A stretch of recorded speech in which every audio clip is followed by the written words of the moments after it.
नमस्कार दोस्तों, इस चैनल पर आने के लिए धन्यवाद। कृपया हमारे इस चैनल को सब्सक्राइब करें। हमारे इस चैनल पे हिस्ट्री एंड बायोग्राफी और बहुत अच्छी कहानी भी आती रहेगी, इसलिए चैनल को सब्सक्राइब करें। धन्यवाद। हेलो मित्रों, इस वीडियो में हम बरमूडा ट्रायंगल के बारे में बात कर रहे हैं। तो चलिए शुरू करते हैं। बरमूडा ट्रायंगल, जिसे डेविल्स ट्रायंगल के रूप में भी जाना जाता है, उत्तरी अटलांटिक महासागर के पश्चिमी भाग में एक शिथिल परिभाषित क्षेत्र है जहां कई विमान और जहाज रहस्यमय परिस्थितियों में गायब हो गए हैं। अधिकांश प्रतिष्ठित स्रोत इस विचार को खारिज करते हैं कि कोई रहस्य है। मूल बरमूडा क्षेत्र में असामान्य रूप से गायब होने का सबसे पहला सुझाव 17 सितंबर 1950 को एडवर्ड वैन विंकल जोन्स द्वारा the Miami Herald, Associated Press में प्रकाशित लेख में दिखाई दिया। 2 साल बाद फेट पत्रिका ने sea mystery at our back door प्रकाशित किया, जॉर्ज सैंड का एक छोटा लेख जिसमें कई विमानों और जहाज़ों के नुकसान को शामिल किया गया था, जिसमें फ्लाइट 19 की हानि, 5 अमेरिकी नौसेना ग्रुममैन TBM एवेंजर टारपीडो बॉम्बर्स का एक समूह शामिल था। एक प्रशिक्षण मिशन। सैंड का लेख अब परिचित त्रिकोणीय क्षेत्र को बाहर करने वाला पहला था जहां नुकसान हुआ था। साथ ही साथ उड़ान 19 घटना के लिए एक अलौकिक तत्व का सुझाव देने वाला पहला लेख था।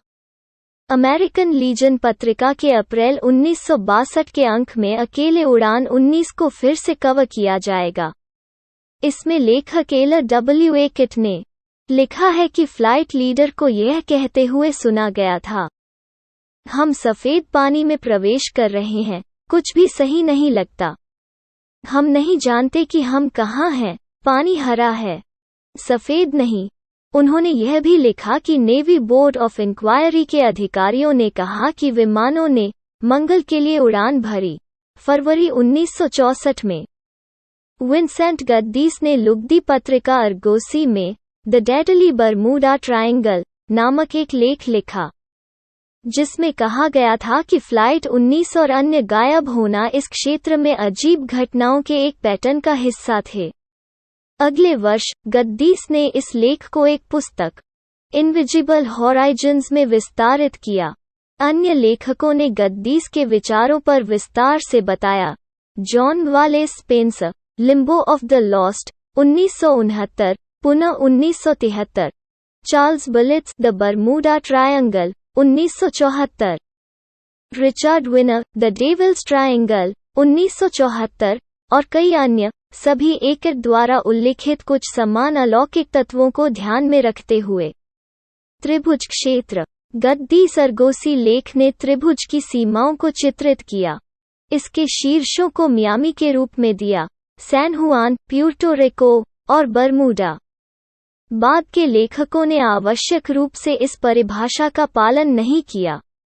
कुछ लेखकों ने त्रिभुज को अलग अलग सीमाएं और कोने दिए, जिसका कुल क्षेत्रफल 1300,000 से 39 लाख किलोमीटर 500,000 से 1510,000 वर्ग मील तक था।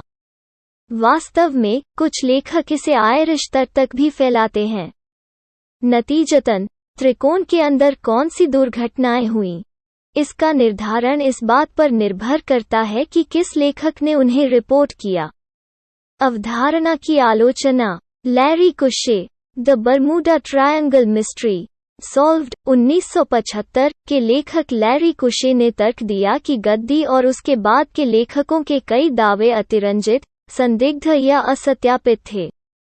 कुशे के शोध ने बलिट्स के खातों और चश्मदीद गवाहों, प्रतिभागियों और शुरुआती घटनाओं में शामिल अन्य लोगों के बयानों के बीच कई अशुद्धियों और विसंगतियों का खुलासा किया।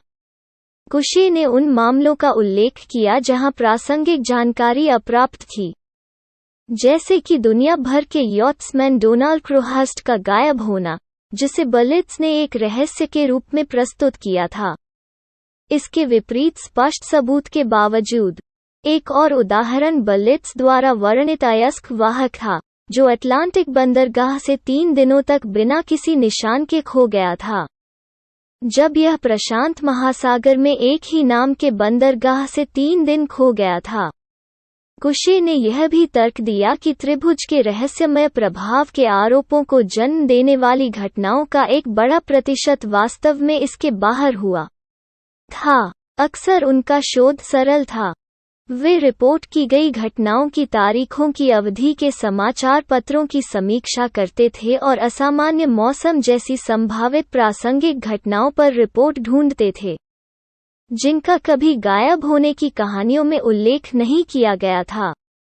कुश ने निष्कर्ष निकाला, क्षेत्र में लापता होने वाले जहाज़ों और विमानों की संख्या समुद्र के किसी भी अन्य हिस्से की तुलना में आनुपातिक रूप से काफी अधिक नहीं थी। उष्णकटिबंधीय चक्रवातों द्वारा बार बार आने वाले क्षेत्र में गायब होने की संख्या अधिकांश भाग के लिए न तो अनुपातहीन, असंभावित और न ही रहस्यमय थी। इसके अलावा बलित्स और अन्य लेखक अक्सर ऐसे तूफानों का उल्लेख करने में विफल होते हैं या यहाँ तक गायब होने का प्रतिनिधित्व करते हैं जैसे कि शांत परिस्थितियों में हुआ था, जब मौसम संबंधी रिकॉर्ड स्पष्ट रूप से इसका खंडन करते हैं। मेला शोध द्वारा संख्याओं को स्वयं बढ़ा चढ़ाकर पेश किया गया था। उदाहरण के लिए, एक नाव के लापता होने की सूचना दी जाएगी, लेकिन इसकी अंतिम, यदि देर से, बंदरगाह पर वापसी नहीं हो सकती है। कुछ गुमशुदगी वास्तव में कभी नहीं हुई थी। कहा जाता है कि 1937 में फ्लोरिडा के डेटोना बीच पर सैकड़ों गवाहों के सामने एक विमान दुर्घटना हुई थी। स्थानीय अखबारों की जांच से कुछ भी पता नहीं चला।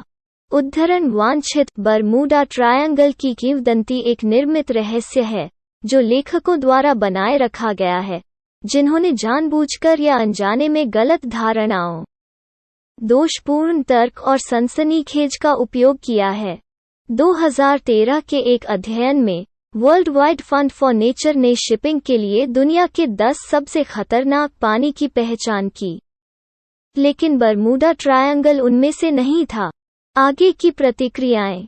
जब यूके चैनल 4 टेलीविजन कार्यक्रम द बरमूडा ट्रायंगल 1992 का निर्माण इक्विनॉक्स श्रृंखला के लिए जियो फिल्म्स के जॉन सीमंस द्वारा किया जा रहा था, तो लंदन के समुद्री बीमा बाजार लॉर्ड से पूछा गया कि क्या बरमूडा ट्रायंगल क्षेत्र में असामान्य रूप से बड़ी संख्या में जहाज डूब गए हैं। लॉर्ड ने निर्धारित किया कि बड़ी संख्या में जहाज वहां नहीं डूबे थे। इस क्षेत्र से गुजरने के लिए लॉर्ड्स उच्च दरों का शुल्क नहीं लेता है। United States Coast Guard record उनके निष्कर्ष की पुष्टि करते हैं। वास्तव में नियमित रूप से गुजरने वाले जहाज़ों और विमानों की संख्या को देखते हुए लापता होने की संख्या अपेक्षाकृत कम है। तटरक्षक बल को आधिकारिक तौर पर त्रिभुज पर संदेह है, यह देखते हुए कि वे अपनी पूछताछ के माध्यम से त्रिभुज लेखकों द्वारा लिखी गई कई घटनाओं का खंडन करने वाले बहुत से दस्तावेज एकत्र और प्रकाशित करते हैं। टैंकर वीए फॉग के 1972 के विस्फोट और डूबने की एक ऐसी घटना में तटरक्षक बल ने मलबे की तस्वीर खींची और कई शव बरामद किए। एक त्रिभुज लेखक के दावे के विपरीत कि सभी शव गायब हो गए थे, कप्तान के अपवाद के साथ, जो था अपने डेस्क पर अपने केबिन में कॉफी कप पकड़े हुए पाया गया। इसके अलावा वीए फॉग टेक्सास के तट पर डूब गया। त्रिभुज की आम तौर पर स्वीकृत सीमाओं के पास कहीं भी नहीं। 27 जून 1976 को प्रसारित नोवा क्षितिज प्रकरण बरमूडा त्रिभुज का मामला अत्यधिक आलोचनात्मक था, जिसमें कहा गया था कि जब हम मूल स्रोतों या इसमें शामिल लोगों के पास वापस जाते हैं, तो रहस्य लुप्त हो जाता है। विज्ञान को ऐसा करने की आवश्यकता नहीं है। त्रिभुज के बारे में प्रश्नों का उत्तर दें क्योंकि वे प्रश्न पहले स्थान पर मान्य नहीं हैं। जहाज और विमान त्रिभुज में उसी तरह व्यवहार करते हैं जैसे वे दुनिया में हर जगह व्यवहार करते हैं।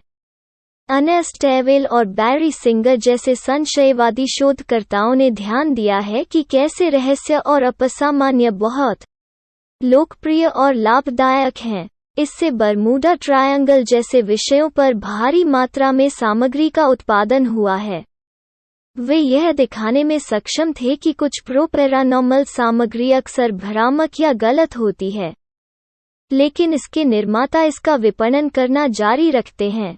तदनुसार, उन्होंने दावा किया है कि बाजार किताबों, टीवी विशेष और अन्य मीडिया के पक्ष में पक्षपाती है जो त्रिभुज रहस्य का समर्थन करते हैं, और अच्छी तरह से शोध की गई सामग्री के खिलाफ अगर यह एक संदेहपूर्ण दृष्टिकोण का समर्थन करता है।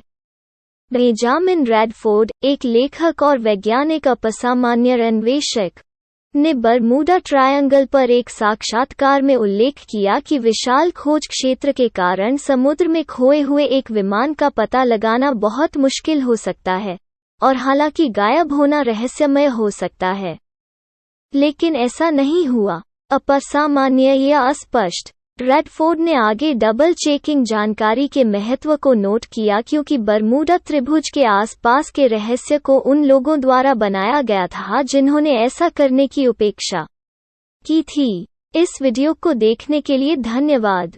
मुझे उम्मीद है कि आप सभी को वीडियो अच्छा लगा होगा। बेहतरीन वीडियो के लिए कृपया इस चैनल को सब्सक्राइब करें।